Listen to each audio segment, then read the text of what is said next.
Garrett, why are so many men today making more money than ever, but still feeling broke, stressed, and out of control? Because they're in comparison and jealousy, and because they've been lied to say if they just had enough money, then they're lovable. So they're just going for more, but there's more is like this eternal destination. There's always someone else with more, and so it doesn't always translate to happiness and fulfillment. And we just like, look, man, people are accumulating more stuff. It's more easy to show all the stuff that you have, and so there's all that that I don't know flexing that goes on. Yeah, you said they've been lied to by their parents, by institutions, by society. Are they lying to themselves? Where are these lies coming from? Well, the lies definitely get promoted through social media and Hollywood of what a life is supposed to look like, and that the more stuff you have, the more powerful you are. The more powerful you are, the more desired and respected you are. The more desired and respected you are, then that means that now you're love. I mean, dudes aren't out there saying, "Oh, I just want people to love me." They want people to like them. They want people to respect them. They want the attention because they think the attention will minimize or kind of get rid of the pain that's kind of underneath. The pain of not feeling like enough, the pain of feeling like they need to do more, the pain of like, can I provide enough for my family? What does legacy look like? Why can't I be better than this person who I think I'm smarter than? There's all these conversations going on in people's minds that they don't really speak out loud that often because it would feel weak, and then instead they just judge themselves internally. Then they use that as a motivator to actually produce more, but they keep producing more, but the extra production doesn't lead to them feeling like they're enough. What are the lies that people are believing specifically about money? I understand, the acquisition of material things isn't going to lead to fulfillment, happiness. In the short term, it can bring some pleasure, but it's not going to be lasting because it's going to get normalized. In terms of money, the role that it plays in our life and our relationship with it, what are some of the lies that people are believing there? I love the quote by Coco Chanel. She said, "The best things in life are free. The second best things are very, very expensive." And so, you know, the Beatles said, "Money can't buy you love." I think it can rent it. I think that it can get you in the door, but like love is something that first and foremost we have to figure out how to do with ourselves. I think that there's not really a good map saying, "Hey, here's how to love yourself." And in my worst moments, I'm not sitting there going like, man, I love everything about myself. I think about the mistakes I've made. I think about I should be further along. I think about other of my friends that have done more. I think of like the dumb things that I've said in the past to maybe my wife. Like it's so easy for us to remember some of those things instead of create the best. And society kind of reinforces that everyone else is doing better, and this there's such a fakeness that's out there that's presented, and I think that's where so much of this pain is coming from so many people. And so I think money is extraordinarily helpful as a companion. Like it's a great companion to enhance your life. It can help with with quality of life, but if they don't have a plan to utilize it, they have no plan to spend it, then it doesn't, like, what's the difference between a family that has no money and doesn't go to Italy and a family that has a ton of money and isn't willing to spend it and doesn't go to Italy? Like one is a story that they could tell, but the other is, they're both kind of in the same jail of not enjoying life along the way. I think that finance has got people to stop thinking about quality of life and start thinking more about quantity of stuff, or thinking about net worth. And nobody actually knows anyone's net worth when it comes down to it. It's an imaginary number that follows people around that dictates as a thermometer how much they think they're going to be liked. And so it's interesting that, like, when I first got married, I went from being like pretty amazing romantic person that was dating her to being this like 7 days a week, grind my ass off, work all the time because I want to provide. And that providing was interesting because she started being like, wait, what's going on? Why aren't you ever home? And why are you always complaining about the money that we spend? Because I had a bad philosophy around money, which was, hey, I've got to be a provider, which means I've got to protect, which means I've got to hold on to everything that we've got. And more is always better. So I'm just going to work more hours. I'm going to save more money. And I remember telling her, she's like, hey, when do you like want to have kids? I'm like, yeah, but we need to save up X amount of dollars before we have kids. And she's like, to her, that was like saying billions. It was just such a big number. And then it wasn't that much longer that I was like, okay, we're halfway there. She's like, what? How much money we have? We left in this crappy apartment. And yet never spent any money to enjoy our lives because I was just in this accumulation mindset, thinking that was the thing that was going to provide. And finance kind of lies to us to say, hey, if you just live this life now that, is like holding on to every dollar you make, one day, someday, you could finally enjoy it when you're too old to make it, to enjoy it. And the thing is, we miss out on memories along the way because you can never buy back the memories you don't have. So some people overspend. I would call those high rollers. They'll rent a lifestyle, they'll pretend it's their own, and they want everyone to believe that. They're strivers, which are just like they're going to outwork and outgrind everyone so that they can have a great life someday. And then you've got the conservatives that they'll just set tons of money aside so that one day they'll have a big pile of money that they'll probably never spend because they're just, too afraid that they're going to run out of money. And then you got the misers who have the first dollar they've ever earned and know the price of everything and the cost, the value of nothing. So there's really these different money personas, but they're all coming from scarcity in the four that I mentioned: conservative, miser, the striver, and the high roller. It's all kind of like scarcity. There's not enough. I've got to have more. It's not about being present and enjoying life along the way. It's not about understanding we've already won because we're alive, we're breathing air, and that we have this possibility of what we do the next day. And we're not just forced into this stuff that people in earlier generations had to do to survive. We've got more abundance now than ever. We've got fewer people that are hungry, yet the population has grown exponentially. Yet the news only tells us about what's wrong and what's negative. And so people buy into those stories.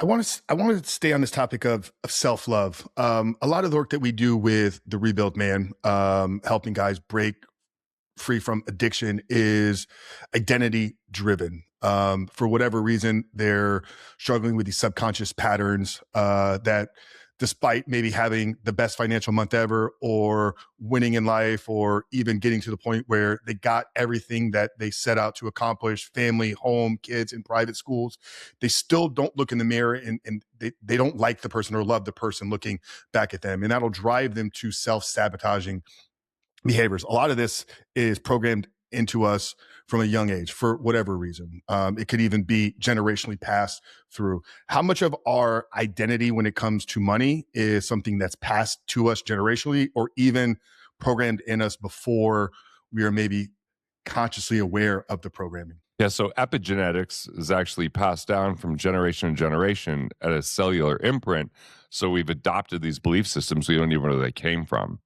And, so part of it is that. Then there's the ones that we've been alive for, and we remember hearing, someone in our family say, oh, that person, they're bad. Look at all the money they've taken from people, rich people. They can't be good people. Like, there's just these subtle things that happen. And there's circumstance where something might happen. And the problem is, before the prefrontal cortex is actually developed, before our brains develop, we might have a situation happen. And then we're like, I never want to experience that again. And then paradoxically, hide that moment from ourselves, but anything that reminds us or feels like that, we start to sabotage, even though we don't understand why. That happens all the time. So when I wrote Killing Sacred Cows, it was a book about scarcity and how to overcome it, but I didn't really talk about the origins of scarcity. So I wrote a sequel called Disrupting Sacred Cows, which most of our scarcity around money comes from our childhood. And then it's kind of played out in life, like we're economic toddlers that never grew up. We have these basic issues that we don't ever kind of figure out and know where it's coming from, and then we just continue to either chase or hide. Those are the two main things, right? The fight or flight type of mechanisms. Like, hey, if it's like this, I'm going to hide from it, or I'm going to chase it. And so you've got a lot of entrepreneurs that chase those goals because entrepreneurship is a trauma response. It's basically, we develop ambition from difficulty sometime in our life and think we're just going to get more. And then one day that void will finally be filled. But it's impossible to fill that void if we don't get clear about who we are, that we're capable of giving love and receiving love, and then we learn to love ourselves. No money will overcome and compensate that. As a matter of fact, it'll actually push love away, because those people that are in that mindset where they're like, let me show you all this great things. Like, I bought a Bentley once. I remember, taking it to show it off in my hometown. They're like, what the hell's wrong with your Chrysler 300? They didn't know anything about a Bentley. We're truck people, but I was trying to be like, do you like me now? How about now? Is this cool? Does this make me?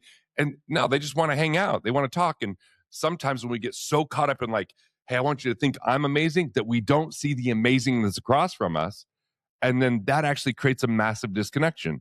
And a lot of that's because of some story that happens or incident early in our life that we just choose to ignore or we don't address, that starts to govern our behavior moving forward. Or the other side is we just hide from it. There's people that are afraid of money. They don't want any money. They push it away. They don't feel they deserve it. They don't feel like they're worthy of it. And so they'll find a way to destroy it at every single turn. And so we just have to heal that relationship to money and be okay with ourselves and realize money doesn't equal love, that money equals energy.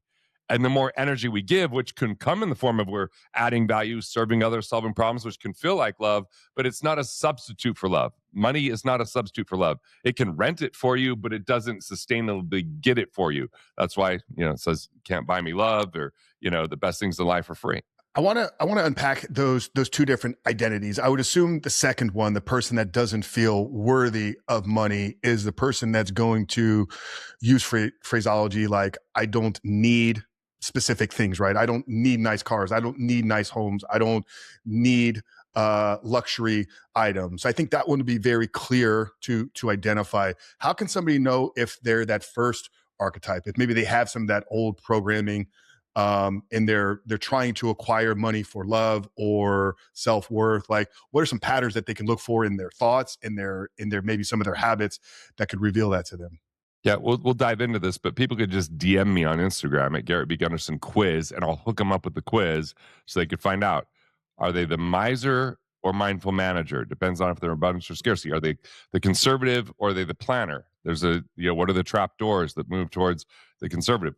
Are they the striver or creator? And what does it take to create that winning game and be a creator? And what's the high roller, or is it the catalyst? And when you can play the winning game, when you come from abundance, that's when you co-create, which gives you support and inspiration and accountability. And that's when you delegate, so that you offload the things you're not best at to do the things that only you can do. And then finally collaborate, because anything world class came through collaboration. Wealth is not, and prosperity, they're not a do it yourself game. It's a game of collaboration. And some people that might be in that, like, if you want something done right, you got to do it yourself. That mindset will hold them back, where they just have to work and trade time for dollars. Where the wealthiest people realize, hey, who can I, inspire so that we could do something together? And it's more of like a team sport. So, how do we know? Like, it's really simple. Are you the type of person that plays not to lose, or the type of person that plays to win? Right? The play not to lose is that one form of scarcity that's like, take what you can, hold on to what you can, cut back, scrimp, save, sacrifice, defer, delay. Like, my family kind of grew up this way because my great grandfather was separated from his wife to come to America to put food on the table, and didn't meet his daughter till she was a couple years old. So, like, play not to lose was the way. My great aunt applied for welfare, even though she had $550,000 in savings, because poverty is a state of mind. And it's like she never spent any of that money. On the other hand, and we almost celebrate this. We almost celebrate this other side, Frank, which is play to win. I've heard some people, I play to win. But the thing is, it's always ignoring the present and chasing the future. So it's about one day, someday, never about enjoying the moment. What if you viewed it like the win is in the work? What if you viewed it like the journey was actually the win, not just the outcome? See, play to win is like they miss out on the memories along the way, and they're just willing to sacrifice, but sacrifice is habitual. Sacrifice health, sacrifice family, sacrifice time with loved ones. And look, when I've looked back on my own life, I'm like, dude, I've done that. I've done that where I had a small mind at a time where I was like, oh, I have to go speak. I have to get on this plane. I have to do this. Instead of being like, wait, there's a better way. I could have invented a different way. My scarcity just wouldn't let me believe that I could do it a different way, because it was whatever I felt I was worthy of, or what I deserved, or what I was capable at the time, versus growing into something new. Because growing into something new, it might be uncomfortable. You might not have the answers right away. So I like the way Ed Milet phrases it. He has this term or philosophy called blissful dissatisfaction, like enjoying in the moment, right? Being blissful about the experience, grateful in the moment, but also dissatisfied that you're not yet where you can be. And I think that's kind of what you're speaking to here, is like, it's not the outcome, it's not the winning, it's the journey through it. Great athletes will resonate a lot with that. It's like, yeah, you celebrate the championship, but then you're back on the field the next day training for the next one. the wins in the work, the wins in the fact that you get to play the game. And if you don't love the game, then you're not going to have the same energy. You're not going to have the same benefit. You're not going to have the same outcome. Yeah, and from a dopaminergic standpoint, you're actually pulling on the lever for healthy dopamine. Dopamine can be pleasure centric, right? I enjoy the thing that I just got, right? Like dopamine of acquiring a nice car or eating a fancy restaurant or getting a nice watch or something like that. Yeah, a hit of dopamine in the moment, but then it's fleeting. Dopamine from a motivational perspective, though, is like I had this desire to aim, I had this outcome that I'm working towards, and when I take intentional steps towards that, right? So it's having a plan for the future and then showing up daily and putting in the work. Talk to us about your journey. I know you got into, I guess, what would be maybe defined as like the traditional financial space, and then you had some moments that kind of broke you out of that. So what led you to where you've gone down this journey of writing, kind of speaking, I don't know, it'd be alternative methods of financial advice, how you kind of phrase it, but share with us your journey and why does kind of the traditional financial advice out there fail for people? Well, the reason it fails is because it's built upon really poor foundation. It's this belief of if you want wealth, they tell you need to do three things. You've heard people say over and over, it takes money to make money. That's the first thing they tell you. It takes money to make money. I don't believe that. I think it takes relationships and ideas. It takes value in exchange and resourcefulness and resilience and a bunch of other things. Sure, you can make money on your money, but it's not the only way to make money. The second thing they tell you, high risk equals high return. Risk means chance of losing. So how does increasing your chance of losing help you win? It doesn't, but they sell you that. Then the third thing is they tell you the best things come to those who wait. So they think that wealth is a function of how much money can you put away, how much risk you're willing to take, how much time you're willing to wait. But the institutions don't do that. You're giving them money and they make money on your money. So it didn't take their money to make money. It took your money. They're telling you, like, imagine if someone goes and gets a loan from a bank for a mortgage, the bank wants a down payment. If you don't do a down payment, there's private mortgage insurance. They want to see your credit score. They want to see how much money you've had in your bank in the last 90 days for seasoned cash for the down payment. They want, appraisal to make sure that it's worth so they go through all this risk mitigation, yet institutions tell us to take risk. And they focus on cash flow, yet they tell us to accumulate and wait for 30 years for compound interest. So it's a completely different methodology to get wealthy, is to not just live within your means, like most people say, but to actually be more efficient, plug the financial leaks, save on tax, save on interest, save on non-performing investment fees, design insurances more efficiently. And it's also about expanding your means. How do you produce more? Well, if you're financially independent, meaning you have enough cash flow from assets to cover your expenses, and that lifestyle is now covered, you can now invest every active dollar into new assets. That's a 10 times advantage over someone just trying to save 10% of their income and wait for 30 years for it to pay off. And 95% of the time, saving 10% of your income and waiting for 30 years, 95% of the time, it doesn't get someone financially independent. That's a pretty big failure rate. But it's because we've been lied to. Oh, you don't have time. You're not smart enough. Just trust the experts. These experts aren't necessarily experts. They could just be salespeople that are middlemen, putting your money as something you know nothing about, not helping your life along the way. And so I don't know anywhere else where we forfeit responsibility and it pays off for us. And that's why finance is so broken, because we don't believe enough in ourselves, because we've been indoctrinated for so long that we've got to trust Wall Street. And why would we trust? I mean, Wall Street's who we're supposed to trust. They've never made a trusting, documentary like, here's why Wall Street was the right thing. Yet somehow they convince us that we just hand our money over to them. And so I found out this early in my career, because in 1998 and 1999, I was peddling mutual funds and I felt really smart because the market was going up. And then in the year 2000, the market went down. And my family that had invested money with me, my friends' parents that invested with me, they were all in like CDs and money markets and really safe stuff. And all of a sudden, when the market went down, my firm said, well, tell them the market's on sale. Tell them to dollar cost average. Tell them to, they're in it for the long haul. And I just didn't like those answers. Those weren't enough for me. So I decided to fly somewhere every single month at a young age and just interview the best minds that I could find. And that's where I started to discover, like, hey, the wealthy do things not differently, but like the opposite of everybody else. So I started focusing on, if we can save tax, that's a guaranteed return. If we could save interest by better structure, that's a guaranteed return. If we remove all these fees and put it back in people's pockets, we could find 10% or more of their money. So they're not just scrimping and saving, they're actually creating more cash flow. I think that less than 10% of the population is business owner, entrepreneur, which means the majority of people are employed W-2, working on a salary, or having an hourly rate. So they're an employer of another company. They're trading their time for dollars to some degree. So they're filing double two taxes. For that individual, like if they want to get into the game of cash flow assets, like what's the process? What's the first step somebody should take if they want to kind of start going down this path of building cash flow assets? Yeah. So the first thing I would look at is I would go to your loans and say, use a 3R methodology. Could you restructure your loans to improve cash flow? Could you reallocate? I just had someone that was getting less than 2% on their investments and paying 22% on a credit card. So they could easily pay that credit card off with the investments and get a huge savings, right? Or could you just renegotiate interest rates? If you have the right credit score, the right collateral, or even the right, cash flow reporting or connections, all of a sudden we can find money that would improve cash flow. Because one, if we can create cash flow, great. That raises the income coming in. What if we could lower the bar that you have less money that's going out? Buy better structure. That's the first piece. The second is, do they have any lazy assets? Lazy assets are assets that don't create cash flow. Most people are kind of trapped in these one-dimensional assets. Like they put money in a retirement plan, they can't touch it till 59 and a half. Well, what if you just said, I want to become a cash flow investor, which probably comes down to, for some people, this isn't necessarily my gig, but real estate, you know, it does, but it's not passive. It's a very active thing if you want good returns.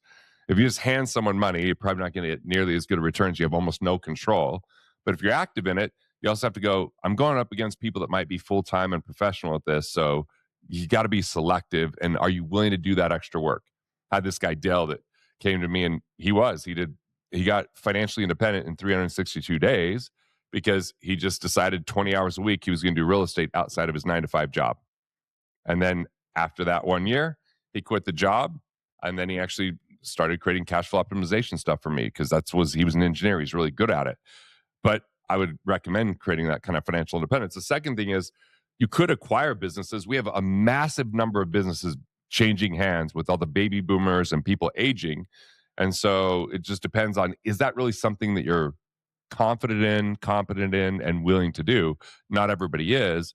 But what I like about real estate and business is they're all three-dimensional, meaning you have a business that can go up in value and create equity. You have real estate that go up in value and create equity. I mean, funds can do that too, but you also could create cash flow from it. Where most funds, they're not creating cash flow. They're just being reinvested and they don't get big dividends because it's all based upon potential appreciation of stock price.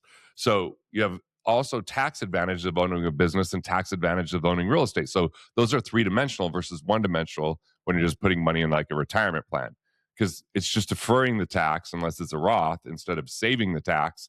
So if you can free up your cash flow, you could automate and take some money off the top, and then you figure out your investor DNA. What investments make sense for you? It's your values, what you deem important. It's your competencies, where you've got a skill set. It's really your drivers, where you want to pay attention and learn. And look at it as focusing instead of diversifying. Get good at one thing instead of being spread thin in too many things. And then you can start to create more cash flow, become a cash flow investor. It's just that I don't really love a lot of the cash flow investments out there that are totally passive. People get into, putting money into a bond. Well, bonds go up and down in value, even though they're kicking off an interest rate. People get into, I don't know, dividend paying utility stocks. Yeah, that's okay. It's still not a huge amount of cash flow, where the best cash flow investments just require knowledge. They require some involvement. And a lot of people just tell themselves they don't have the time, but they actually do have the time. They just don't know how to manage it properly. There's plenty of time. It's just a matter of, is there enough purpose to get you to focus on it? You said earlier, money is energy.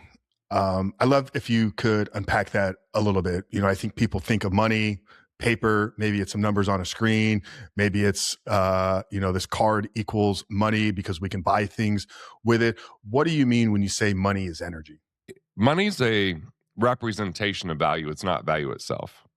So if you did something for me and I don't really know you, and I'd be like, oh, how do I repay you? Back in the day, it'd be like, I guess we take a note and hope, or we try to barter and find something else that you wanted, where money just allows us to very efficiently exchange with one another. And it lets us store that value or store that energy, because let's just say you're really nice and you help me move. And I'm like, oh, I don't have any money to pay you. That sucks. I guess you could ask for a favor for me to help you move, but I could just pay you. And then you could say, look, I'll use this for whatever I deem is important. And what's cool is wealth is created because we exchange unequally, meaning you and I don't value the things exactly the same. There might be certain things that I'm like, man, if you wanted to buy my book for $20, I think it's going to be worth a lot more than $20 to you, but it's worth less than 20 to me because I already wrote it. I already know what's in it. So we could both end up with more wealth if you bought that, because you might access knowledge that gives you a lot more than $20 of value, and I get the $20, which the book was worth less than that to me. That means we both ended up wealthier through the exchange. There could be a win-win. So exchange creates wealth, and because we all have different skill sets and interests, unequal exchange creates exponential wealth. Because rather than me try to, where people have a problem, they basically try to save money by spending time. This is an epidemic. I'm going to save money by spending time. So they spend 10 hours to save $3. They know where the best deal is on everything, but the amount of time that it takes, they could have made so much more money on that. And there's a certain category of person that's like that. I've had people that I know that are a lot like that. And I'm like, man, isn't your time worth more than that? So what happens when you can get to a place where you can spend money to save time? And when you save time, have more time to do the things that are important to you. Time with your family, time for your health, time for learning a new skill set. Like it's I hired someone to cook for me, Christina. And the thing is, for most people, they think, man, that's extravagant. But it was $35 an hour. It's not, for me, extravagant financially. Just mentally, people have to get over it because they have to feel like they deserve it. It took me a while to be like, hey, I want to get the nicest place with the best view, instead of being like, oh, I want the cheapest place because I can save money. And when I went from living in an apartment when I was first married into our first house, our income jumped up because we started hosting study groups and poker nights and having people over. And by having more fun, by enjoying life more, we gave more energy. And by being more energetic, we were more contagious of people that people wanted to be around because we're having more fun. And what I find is profitability can be really fun because it's awesome to serve someone and have them thank you with money and with the words, with a note and with like the note, like not only a handwritten one, but the cash. And so many people waste so much of their life doing everything they can to minimize expenses that they minimize relationships. And they spend energy to do that. And if you could just use the money to preserve the energy, that's another reason why money is energy, because you're tapping into someone else's energy. Your income is someone else's expense. And yet most people have been taught expenses are bad. Like when people hear the word expense, they think it's a negative thing. Well, expenses are the only way we can utilize our money. And if there is no expense, there is no utilization. So ultimately, money is just the most efficient way to exchange with another as a man-made tool. It doesn't determine your self-worth, though. If it does, that's where everything breaks down. I've been there. I've been there where I've put too much emphasis on my value is and what my net worth is. And, it's a number that only I know or my accountant knows. And it's funny because in 2009, my net worth was $8 million, $8 million in 2009. And in 2008, by the end of 2009, it was zero. I lived in the same house and drove the same vehicles, but this imaginary number went down because I was over leveraged in real estate. And I judged the hell out of myself. That's where this sexy gray hair came from. I put on a bunch of weight during that time. I was really kind of numbed out in my marriage. So we were not in a great place. We were mediocre at best because I had no energy left over after trying to clean up these financial messes at the end of the day. And the whole reason I got there was greed. I got there because I wanted to show how valuable I was, because I feel like I was not stupid if I could make enough money. That would overcome the kindergartner that thought he was stupid, is if I just made enough money. And at the same time, I worked my ass off just to lose it, investing in things outside my investor DNA, investing in things I didn't enjoy simply because one day, someday, I hoped it would pay off. And so it was one of the most painful yet rewarding times because it helped me refine who am I, what am I up to? And I became a much better financial coach because I could actually talk to these specific situations people were facing when they were over leveraged and overburdened with investments that didn't make sense for who they were. What do you see are the areas where people are most financially restricting themselves? I love what you shared there. I had a a business mentor. This is back in my early days of online entrepreneurship, 2017, 2018. Craig Ballantyne. I know Craig. Yeah, Craig's incredible, right? Perfect day workshops. You pay $5,000. You'd spend a day with him. He help you plan out your day, your year, your life. One thing I remember him teaching me early on is equating a hourly rate to yourself, whatever it is. If it's $25, $50, $100 an hour, and anything that shows up in your calendar that is less, that you could hire somebody less than that, like you said, cooking food, cleaning house, mowing lawn, running errands, right? If you could pay that off, you're essentially buying that time back for creation. And it doesn't mean you have to work all those hours as well. You said spending time with family brings fulfillment and enjoyment into your life, so you show up better in the value creation aspect of your life. What are the areas where you see people are most restricting that, though? You know, people are often stingy when it comes to quality of life. Meaning they might, through pressure or through trying to impress someone, spend money they wouldn't otherwise spend. But when it comes to the things that are just really important to them, that would actually improve their life, they have a hard time letting go of it, because if it isn't getting credit, but it actually helps them, they'll hold on to it. So I've just seen a lot of people that will, hey, that's extravagant and that's too expensive, or that's too expensive, and they talk themselves out of it. So I really recommend people have a living wealthy account. I want to have an account that they put money into for guilt-free spending. That money is there just to enhance their quality of life, because I think wealth only exists if you have quality of life along the way, not just at retirement. And if you invest in yourself, that comes down to the skills that you create. If you invest in the relationships that you have, if you invest in the experiences that you have. Like, we had a family dinner on Sunday night, and as we're sitting there talking, we're just reminiscing, like, of our favorite memories, some of our favorite trips. And I'm just so glad that I overcame the scarcity I had early on in my marriage, because the first trip my wife and I took when we had our son, for the very first trip, I brought food on the trip so that we could save money. I didn't have us buy anything when we were in the parks, because I was like, no, we can just have that back at the hotel. Like, we took a layover to get to California from Utah. That's crazy. We went through Arizona for some reason because it just lowered the price. There was no consideration for convenience. Now I have this philosophy. I'm like, hey, if we're flying somewhere and there's lay down seats, the trip begins when we lay down on the plane. If we're flying in coach, the trip begins once we recover when we land. And so I had to change my entire mindset that quality of life mattered. Because if I'm my greatest asset, my ability to produce value and serve people and solve problems is impacted negatively because I'm scrimping and saving and I'm draining my energy just so that I do everything myself, there is a ceiling and limit to what I can provide for the world and what I get to provide for myself. You can grind your way up to a certain amount of income, and then eventually it's going to taper off, because time for money is never a scalable strategy. It really comes down to value creation, because money doesn't care about your effort. Money only cares about value. And if you're afraid to increase your ability to deliver more value, you will limit your growth. And the biggest thing that's risky is when people have their money grow, but they don't grow their mind with it. They don't grow their skill with it. That gap is called risk, and they'll probably find a way to lose it or abuse it or never use it. What are the top skills in today's economy, 2026, that people should be focusing on building? How you can use AI to be more productive. That's the top skill.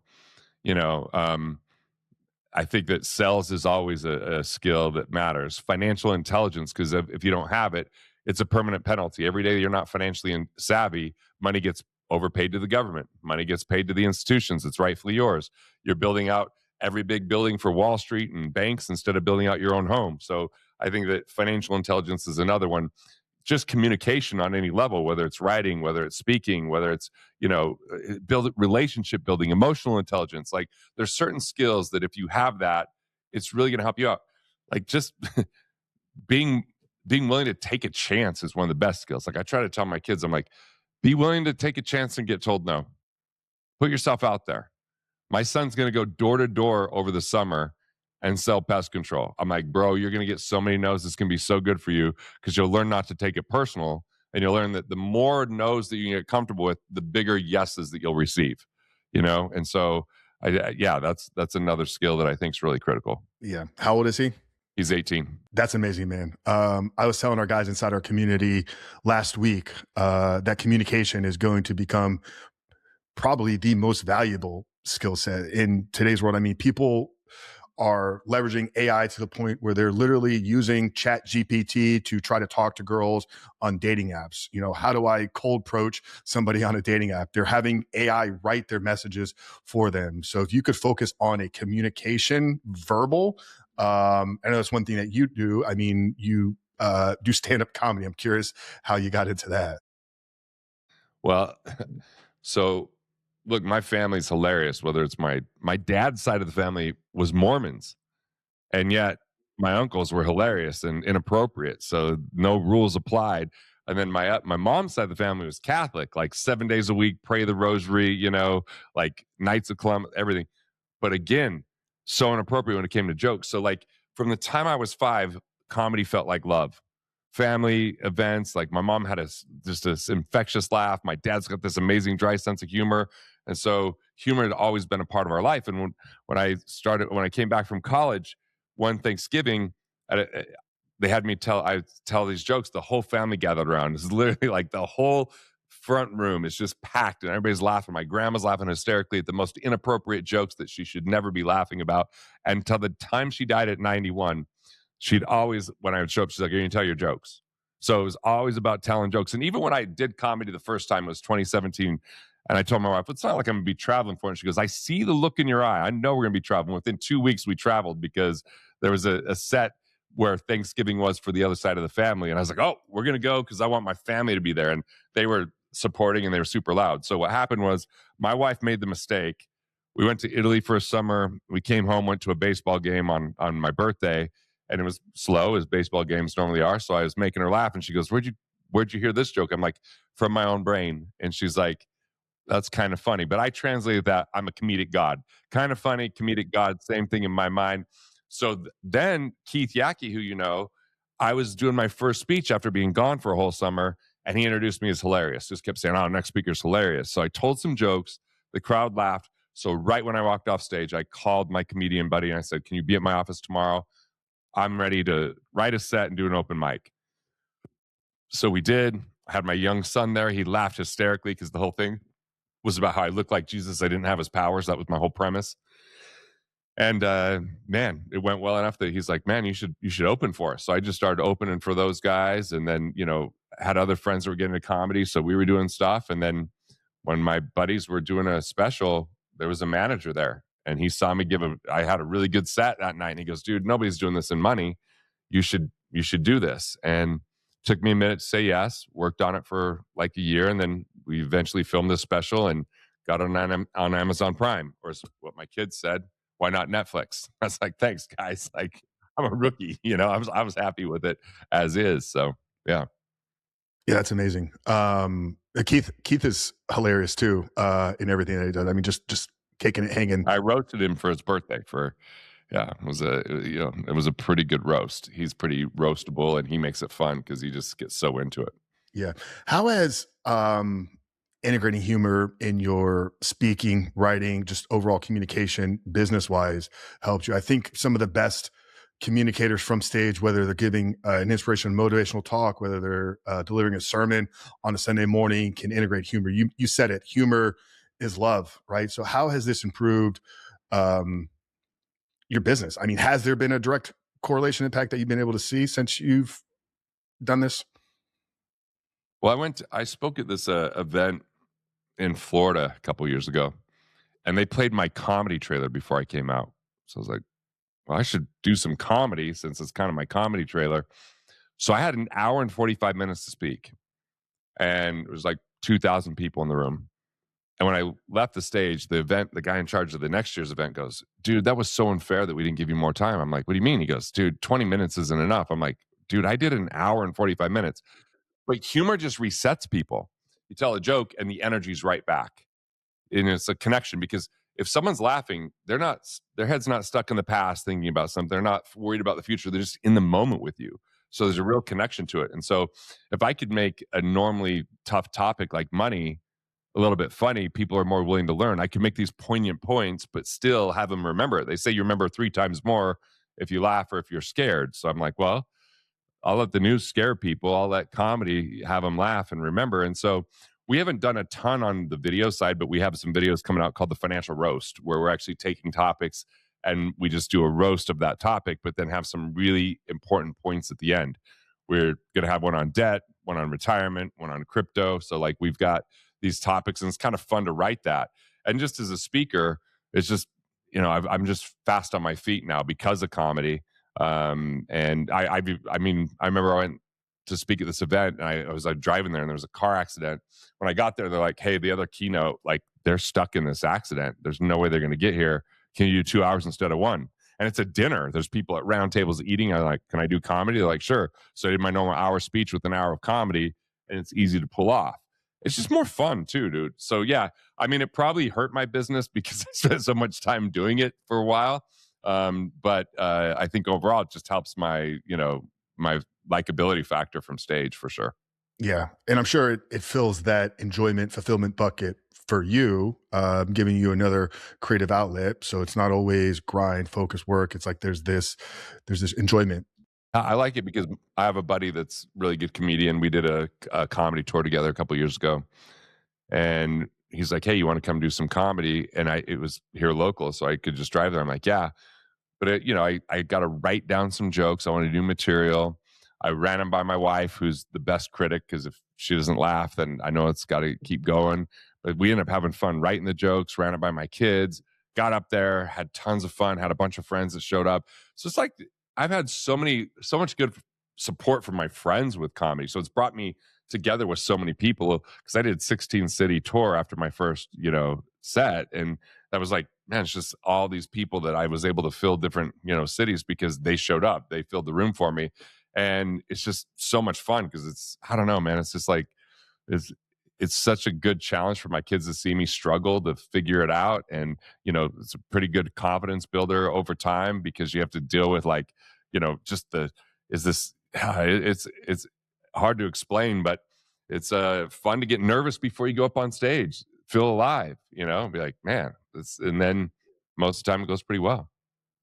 It's crazy how many people in the business entrepreneurship space have done stand up. I mean, there's you, Keith, I know has been on stage multiple times, Bradley.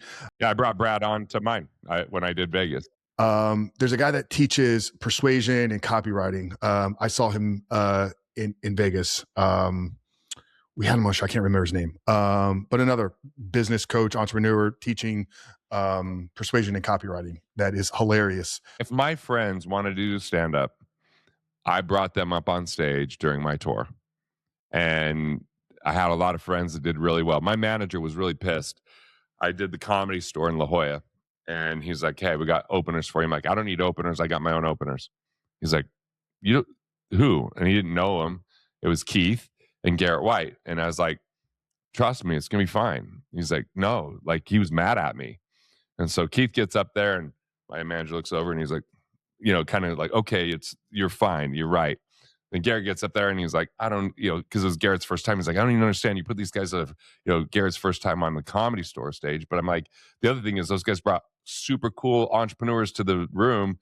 We got this huge energy. I got a standing ovation. The owner, Scott Shore's like, "Dude, I've never seen that." I'm like, it's because of the audience. They're just excited for people to go out and put themselves out there. I love that. Frameworks. One of the things you talk a lot about, I think you wrote a book on it, is this Rockefeller method. Can you walk through what is the Rockefeller method in the simplest terms, and how can it be applicable to the conversation we've had here? Well, I mean, the important thing about that book is I want to take what do the wealthiest families do that anyone can apply, not just like what do the wealthiest families do that you have to be ridiculously wealthy to apply. And I kind of contrasted the Vanderbilt family, which was a similar area. And there was one of every $20 in circulation was owned by the Vanderbilts at one time. That's how wealthy they were. So 5% of every dollar in circulation was a Vanderbilt money. And they destroyed their wealth over time because they didn't do basic things. I mean, they did, William Henry, Cornelius's oldest son, did a really good job for 9 years and doubled the estate, and then he died. And then that was the last time the estate grew. And in 1973, 120 Vanderbilts got together, and not a single one was a millionaire. Now, there are still millionaires in that family because there's people that own the Biltmore estate, which is 8,000 acres in the Carolinas. And I was there speaking last year and got to check it out. 150,000 square foot home that's basically a museum, but they only have a 2% margin on all the revenue that shows up there. So it's not a great asset necessarily. Where the Rockefellers, you know, when basically John D died, he was worth 1.4 billion. Now they're worth 11 billion. 7 generations later, he did some really basic things. He made sure they used trusts, because if you don't have a trust, everything becomes public knowledge upon death. It's then determined by the courts what to do with it, and there could be major taxes associated. Whether you're just starting out and you do a revocable trust, which means you can put money in, take money out, it's just when you die, there's a set of instructions of what to happen. It doesn't go to the court and remains private, and you can pass on more money inside of a trust because it's outside the estate than if you do it outright. So that's one advantage. The second thing is they used insurance, not just insurance that expires, but insurance that's around one day longer than the Rockefeller family person, so that every time a Rockefeller dies, money comes back into the trust from the insurance. So they looked at their business as a wealth engine. They looked at every person that was born in the Rockefeller family as an asset that they wanted to invest in. So they had family retreats and taught them about things so they could grow into something instead of just be entitled, brats for getting money. And we saw vice presidents, we saw presidents of banks, quite a bit there, and 7 generations of wealth, insurance and trusts, with a family office, which is a cohesive, comprehensive financial team, family retreat, which is a way to invest in your heirs, and a family constitution, which is a set of instructions that are like philosophies and guideposts and guardrails that go for the next generation in the words of the family. So we have a family constitution that says, hey, if you get married, we want to pay for a wedding. And if you have family retreats, we want to help pay for that. And if you start a business, we'll give you a small amount towards that business. And, we'll finance your houses for you so that we don't have to pay closing costs that would normally go to the bank, or, we don't have to pay this high interest rate. And every time you make a payment, you're paying for your kid's house in the future. So we have that. And there's more about like who we are, what we stand for, what we stand against, what our values are that are part of that constitution before we get into the trust. So that's basically the 5 keys. A trust, which, inside of a trust, there could be a will that says, hey, if I didn't put the stuff in the trust, it's supposed to be there. Establishing guardianship. Then the second thing is the insurance. We recommend properly structured, optimally funded whole life insurance. And look, people can get what would the Rockefellers do if they just put Family Bank in my DMs. Like Family Bank, I'll hook them up with that book. It's the most popular book on legacy and life insurance that's out there. So I'm happy to contribute to them. And then even have a conversation in the DMs if they want. But the bottom line is that book outlines exactly what we talked about if you want to go deeper in it. But you don't have to be worth millions or tens of millions or hundreds of millions to get started. I was 19 years old and I started just doing $50 a month with a revocable trust. I had a trust and an insurance plan, and I didn't know the rest of this. I figured this out when I met the CPA for the Rockefeller family office. And she's like, man, what you're writing about, this is what the Rockefellers do. I'm like, oh, what the Rockefellers do? Let's dive into this deeper. And then talk to my attorney that had a lot of insight. And I kind of organized this information with the knowledge of like, I want to help create 1 million lasting legacies. And legacies happen in the kitchen. Legacies happen on family retreats. We're going to Hawaii for 2 weeks where we're going to sit down and we're going to talk with our kids because they're 18 and 20. And, they're just getting to the place where we're not going to get to see them quite as often. My wife can cry on demand about that, but they're good kids, they're kind kids, and we just want to we want to just make sure to establish a way for them to be clear. We're here to support them, but they get to find their own path. And what's that delicate balance between the two? We're here to cheer them on, but not dictate what they do. We're here because we have a common name and there's a heritage with that, but there is no inheritance for them. It's like when my son was young and he said, hey, Dad, are we rich? I'm like, well, I am. I don't know about you. That's yet to be determined. But you don't have to start from ground zero. That's the nice thing. But you also don't start at the top of the hill and just get everything that's up there. Part of the journey is climbing the hill and learning the skill and developing the muscle. And, you don't have to do it alone. Yeah, love that. And guys, that's Family Bank. We'll have Garrett's Instagram plug down there. Family Bank for the Rockefeller Method, quiz for the money persona. Last bit on parenting. A lot of guys hearing this are going to maybe not have 18, 20-year olds that are kind of ready to step out into life. There may be kids are 10 and under. So they want to begin to kind of imprint some of these healthy relationships with money. Maybe they had the old programming, maybe it was passed down epigenetically, right? They had scarcity mindset fed into them from a young age. What steps can guys take with younger kids to maybe set them up to not have some of these scarcity driven identities and relationships with money? Yeah, we have weekly meetings back when our kids were little, and we just have quick conversations. And then, but for me, what I really got deep with my kids is when we take a trip, because on the trip, they would ask me. And my wife always gave me this really sage advice. She goes, when you just push this onto the kids, they're not going to remember anything. But if there's a moment where they want to know about it, it might be past your bedtime, you're going to have to stay up late. It might be not the most it might be inconvenient, but you find a way because they're ready to learn. So I remember one night I was just, walking out to my kitchen to get a drink, and there's my son and three of his friends working on something for school. And they're like, "Hey, like, what do you think about this?" And it was some money thing. And dude, an hour and a half I sat down. So I was on my way to bed. I just went to bed a little bit later because it was worth it to have that moment. But if again, when they were young, I would almost go too deep. I tried to do this program called Schooled, where I had all my nieces, nephews, and my kids, and I would teach them about money on Sundays. And then eventually I just got way too deep, way too fast because I wasn't doing a good job speaking kid. But the nice thing is it planted enough seed that they knew what questions to ask. And my son just wrote a letter for, basically his admission for college. And he was like, yeah, my dad's my hero. He taught me about everything I know about money. He even put in the Federal Reserve because that's how you know he went too deep. He's like, he taught me about the Federal Reserve. I'm like, yeah, he was 8 years old being like, what's up? So, but I just think that it's, you find those moments and then you have those conversations and you meet them where they're at. My kids have saved 50% of their income ever since they started earning income.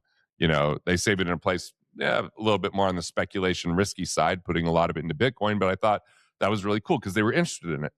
Whether or not it's the best investment or not, to me, it was the one that was the most interesting to them that they were interested in getting into. And whether they make money or lose money, there's going to be lessons on both sides. Yeah. Yeah. Meeting them where they're at is what that sounds like. Yep, totally. Obviously, Instagram. We'll drop that down there in the show notes. Quiz, family book for those two resources that we shared on the episode. Anything else you want to share with the guys in terms of getting connected with you, going deeper? Obviously, we're books. We'll link all that down there below. But where can guys learn more about you and maybe even some of the work that you do to help people? Yeah, if they want to dive deep, like I have long form videos on YouTube. So that's free, just Garrett.live in an internet browser or just youtube.com/Garrett Gunderson TV, or go to my website, grab my newsletter. Cause in like 5 minutes or less a week, you could be giving like the tactics that help you keep more of what you make without cutting back, understanding the philosophies that help you to unlock your mind to be more abundant so you can have a better life along the way, not just one day, someday. The alternative to retirement, which is financial independence and how to get there. So what I'm really about is getting financially fit, financial house in order, financially independent, cash flow to cover your investments or your expenses through investments, and then financial freedom, which is a state of mind. So where money's no longer the primary reason or excuse you do or don't do something. It's a consideration. It's just not the consideration. So you can think about value first, cost second, price third, so that life's just better. I mean, I think most financial places are just save, scrimp, that kind of stuff. So I think it's a refreshing take and can really liberate people. And then obviously it's about legacy.